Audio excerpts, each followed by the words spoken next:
Assalamu alaikum. Alaikum salam. My name is Mohan. I am working for National Paints. Okay. My question is, the Holy Quran is from God. How can you prove it? All right. Thank you. Brother asked me the question that how can you prove that the glorious Quran is from Almighty God? Brother, I've given a lecture, Is the Quran God's Word? Which is about approximately 2 hours lecture. For the question and answer session for another 1.5, 2 hours. We don't intend doing here. But surely I would ask one of the volunteers to give you that DVD, Is the Quran God's Word? Because even if I have to give in short, the answer will take at least 15-20 minutes. Not that I'm running away from the answer. Okay, fine. At least in a few minutes, I'll just try. The time is short, that is the only thing. Suppose and ask this question to an atheist and even to a person who does not believe in the Quran, that suppose there is an object which is given to you who no one in the world has ever seen before and is brought in front of you and ask the question, who will be the first person who will be able to tell you the mechanism of this object who no one in the world has seen? As I'm asking the question, suppose there is something which is brought in front of you. There is an equipment who no one in the world has seen before, and if I ask you the question, who will be the first person who will tell you the mechanism of this new object? Who? Creator, very good. Some will say creator, some will say manufacturer, some will say producer, some will say inventor. Whatever it is, keep it in your mind. Now I ask you the next question. That's how did our universe come into existence? The person who has knowledge will tell us that first our universe was one primary nebula.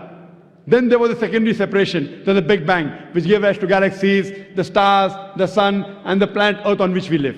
When did you come to know? He will tell you we came to know about 35 years back, 40 years back, Big Bang.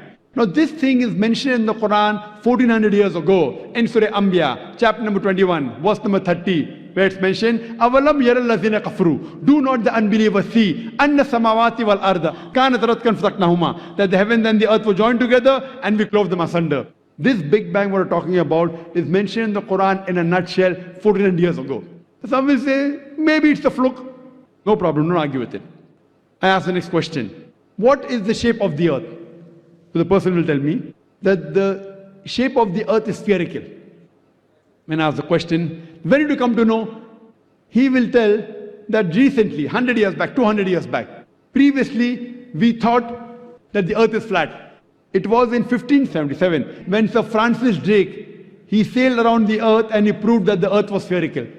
The Quran mentions 14 years ago in Surah Naziyat, chapter number 79, verse number 30. Wal arda ba'da zalika dahaha. And thereafter we have made the earth egg-shaped.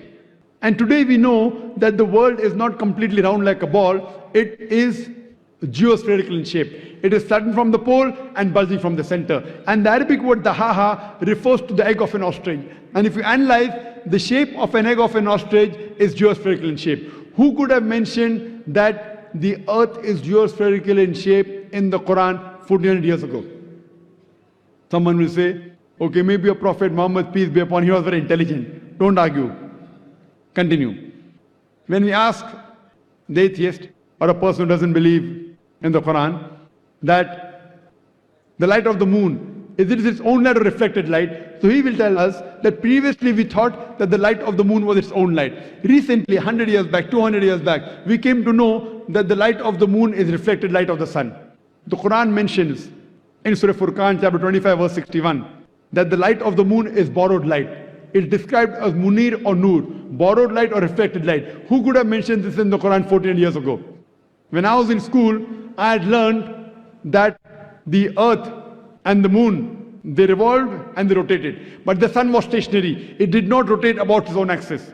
Quran mentions in Surah Anbiya, chapter 21, verse number 33, Huwa alladhi khalaqa al-layla wan-nahara. It is Allah who has created the night and the day. Wash-shamsa wal-qamar, the sun and the moon. Kullun fi falaki yasbahun. Each one traveling in orbit with its own motion. The Quran says the sun and the moon, besides revolving, they are also rotating about their own axis. Today we have come to know that the sun takes approximately 25 days to complete one rotation. Who could have mentioned this in the Quran 1400 years ago, that the sun rotates about its own axis? Furthermore, recently we came to know that the universe is expanding. It was Edwin Hubble who mentioned this. Quran mentions 14 years ago in Surah Dariyat, chapter 51, verse 47, that the universe is expanding. The Quran speaks about the water cycle in great detail in several places. The water evaporates from the ocean, rises up, forms into clouds, moves into the interior, falls down the red, in several places. In Surah Az-Zumur chapter 39 verse 21, in Surah Mu'minun chapter 23 verse number 18, in Surah Rum chapter number 30 verse 24, in Surah Hijr chapter 15 verse 22, in Surah Nur chapter 24 verse 43. I can go on and quoting only the references of the water cycle in the Quran. Who could have mentioned this? We came to know recently in our school, we are taught that Bernard Palissy was the first person who described the water cycle in 1580, which is mentioned in the Quran 14 years ago. Who could have mentioned this earlier? Now there'll be a big pause. I can go on. We did not know that the plants are sexes. Quran mentions 14 years ago in Surah Taha chapter 20 verse 53 that the plants have sexes, male and female. Recently we have come to know that the two types of water, salt and sweet, and there is a barrier between them which cannot be trespassed. It's mentioned in the Quran in Surah Rahman chapter 55 verse number 19 and 20. It's also mentioned in Surah Furqan chapter 25 verse 53 about the same thing. The Quran speaks about embryology, the Quran speaks about medicine, the Quran speaks about genetics. I can go on and give a lecture of ours together. Who could have mentioned this 14 years ago? Brother, who could have mentioned that? What's the answer? Who? Creator, manufacturer, inventor, producer. This creator, this manufacturer, this inventor, we Muslims call as Allah, which you call as God.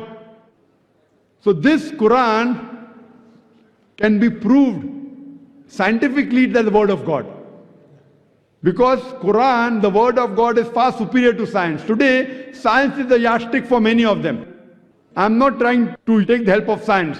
I'm using your yardstick, science, along with my yardstick, the Quran, which is far superior, and I'm trying to prove to you what your yardstick has mentioned today, Quran has mentioned 14 years ago. So with the help of your yardstick, the science, I'm trying to prove to the non-Muslims that the Quran is the last and final revelation of Almighty God, who we call as Allah. For more details, refer to my video cassette, Is the Quran God's Word?, in which various ways I have proved that Quran is the word of God. Hope that answers the question. Thank you so much.